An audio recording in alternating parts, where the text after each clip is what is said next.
Former President Donald Trump appeared in court today to plead not guilty to charges related to an alleged plot to overturn the 2020 election results.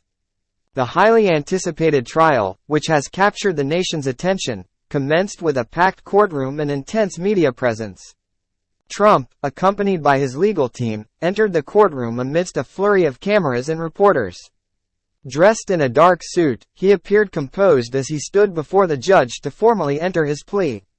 The former president is facing a series of charges, including conspiracy, incitement to insurrection, and abuse of power, all stemming from his efforts to contest and reverse the outcome of the 2020 presidential election.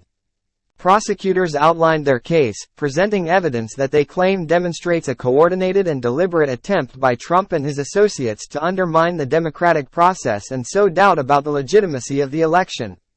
They played audio recordings, showcased emails, and displayed social media posts that they argue show Trump's involvement in planning and encouraging actions that culminated in the storming of the Capitol on January 6, 2021. Trump's defense team countered by asserting that the former president's actions were protected under the First Amendment as expressions of free speech.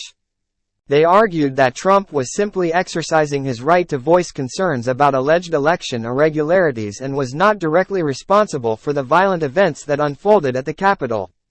The trial is expected to be a highly charged and closely watched legal battle, reflecting the deep political divides that continue to shape the country.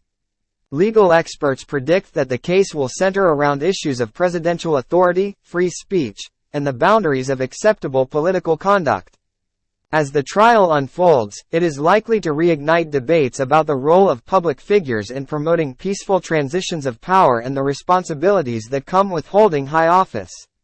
The outcome of the trial could have far-reaching implications for future presidential actions and the standards of accountability for those in positions of political influence.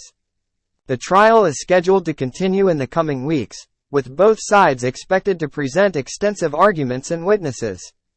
The nation remains captivated as it awaits the verdict and the potential ramifications that the case could have on the country's political landscape.